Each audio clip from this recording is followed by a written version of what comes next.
once again, I am joined by my good friend, Richard Garcia. Now, in case you didn't realize, Mr. Garcia has a rather, well, Latino name.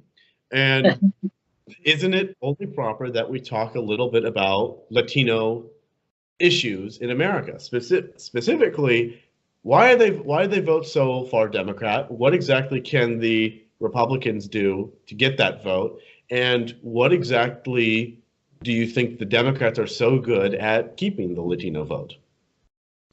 Oh wow, that's a lot there to unpack it. So first, so first I'll start off by saying that Hispanics, to set a baseline, Hispanic people are conservative in their morals, their principles, and their ideology. Let's walk this back a little bit. You have to forgive me as a stupid white American that I appear to be. What's the difference between a Hispanic, a Latino, and I don't know, is there a third one out there? Or So that okay. So to walk it back further, so that is actually controversial in a way.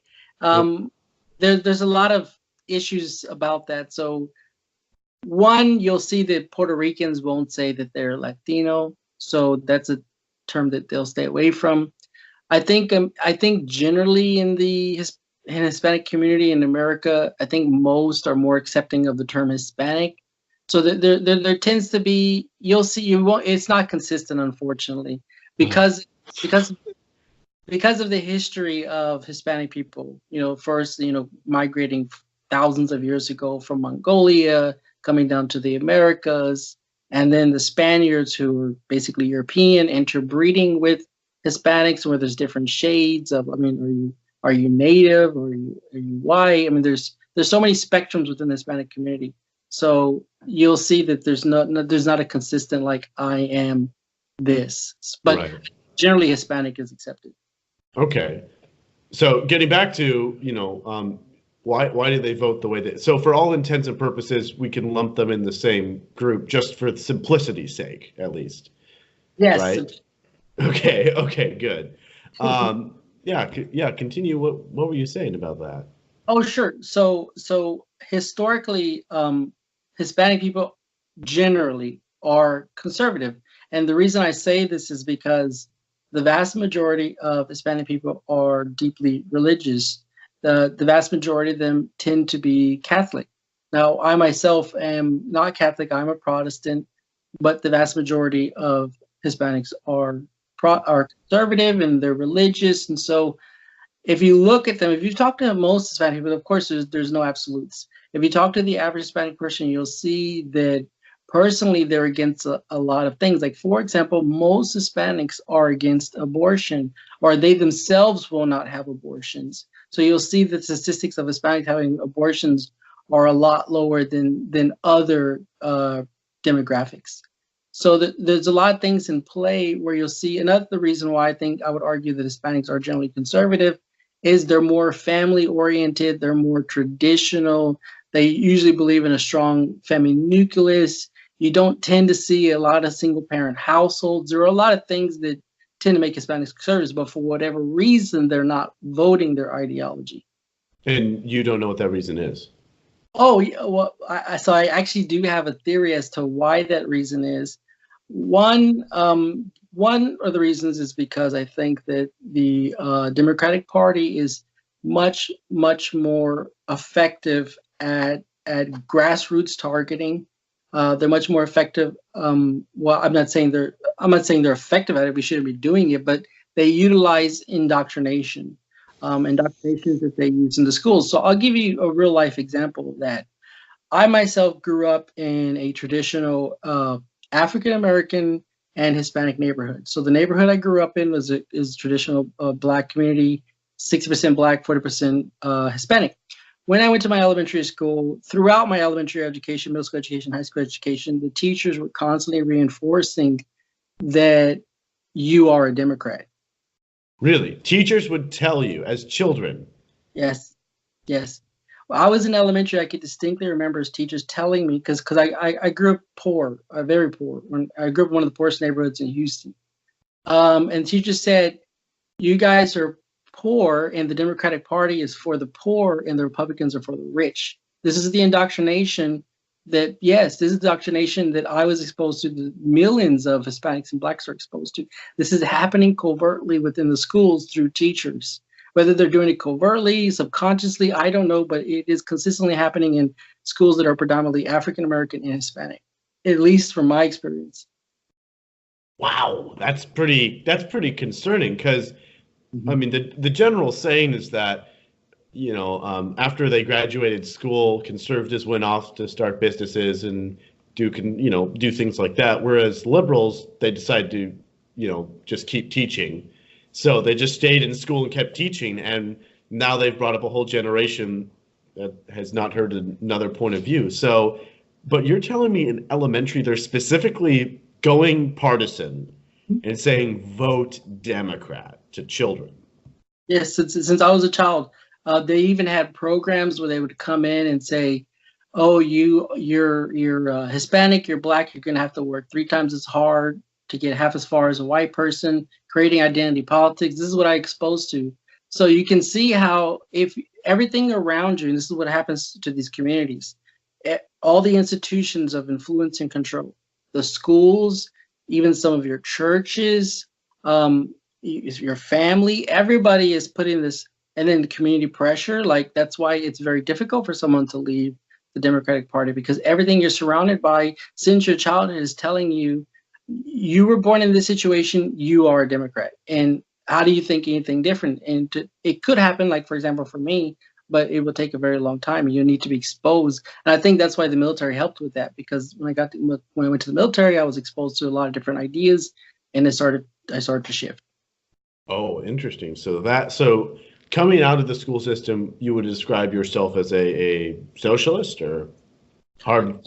I never describe myself as a socialist, but coming out of the school system, of course, I would have identified as a Democrat. It's very difficult not to. The public school system in inner city communities is extremely difficult for public school systems in inner city communities to come out and be a conservative, because everybody, all the teachers, everyone is a Democrat, and whether directly or indirectly, they're kind of shepherding you towards Democratic Party. So what if let's just say for this, that, and the other reason, some family moved into said neighborhood, they were conservative, they were Republican, would they have any refuge, any sort of,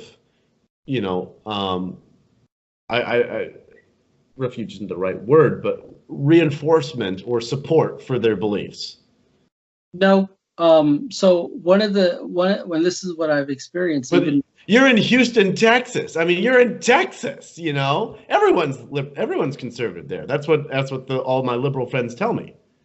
Well, so no, and that's why Beto got really close to winning in Texas. Texas is the hot battleground state. Who?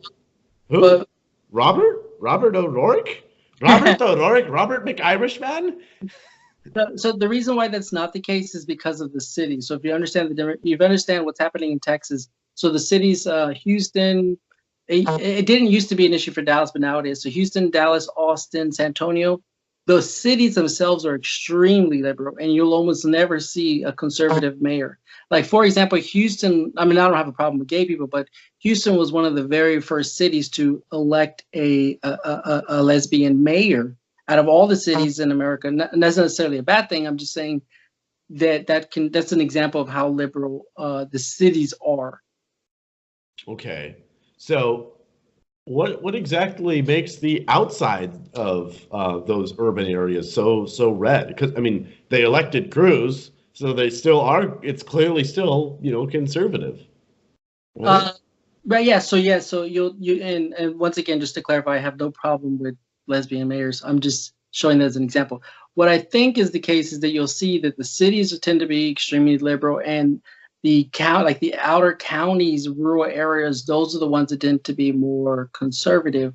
And maybe it's perspective, but one thing I do know for sure is that there is a systematic indoctrination happening within the schools to influence children growing up in these public schools, inner city communities, to identify as Democrat. So what do you think is the solution? There's one solution that's floated around to fix the education system. That's to defund all schools. Would you be in favor of that? I don't. I'm not. I wouldn't be in favor of it only because I don't think it's realistic. I don't think that's something that we can realistically pass where you defund. Because the argument would be. But if we could pass it, you would say that's a good solution? I think a solution that I would personally prefer are school vouchers because. Okay. Because if that was something that I could have had, I would have definitely taken advantage of it. If I could have chosen my own education system, gone to a private school, and instead of wasting $1,000 on public school education that may or may not be adequate, I would have preferred a voucher that I could have taken to a private school that identified with my ideology. I think that's even my parents would have preferred it if I had the option. So you think that's the sort of one-size-fits-all solution for fixing America's education system, or at least the best solution out there? You know. So I don't think there's one solution, but I think that's one of the solutions that would probably put us in the right direction. But I wanted to tell you something that I don't think you're aware of. So towards the end, towards middle school and high school, I was actually homeschooled. Really? Yeah, because my parents. So here's the conundrum. There's a mismatch going on with the Hispanic community. My parents were deeply religious, and they didn't like what I was being exposed to in the middle schools and the high schools, and a lot of the stuff that you would see in those schools. So I myself and my parents made a decision for me to be homeschooled. So, and that's again goes back to the whole. Why are Hispanics voting opposite of what their ideology and their personal principles are? It's interesting. That is interesting. Well, I mean, would you say that it's only Hispanics in urban areas, or also Hispanics in rural areas that vote conservative? Well, I would say yes. You would probably see more Hispanics in rural areas voting conservative than you would. I think another also issue is it's a generational issue. So when you have a first generation, they're most likely going to be very liberal. But when you get into the third and fourth, then they tend to go more towards conservative. And for example, I'm a sixth generation American, so that I would have eventually have become a conservative, but it takes time. Yeah. So I'm going to quickly wrap up this episode, but we are going to talk about another big issue in our next episode together. And I do believe we should give a healthy time in our discussion on immigration. Well, I hope you're down for that. Folks, thank you so much for joining us. Richard, thank you so much for coming on. Thank you for having me, Alex.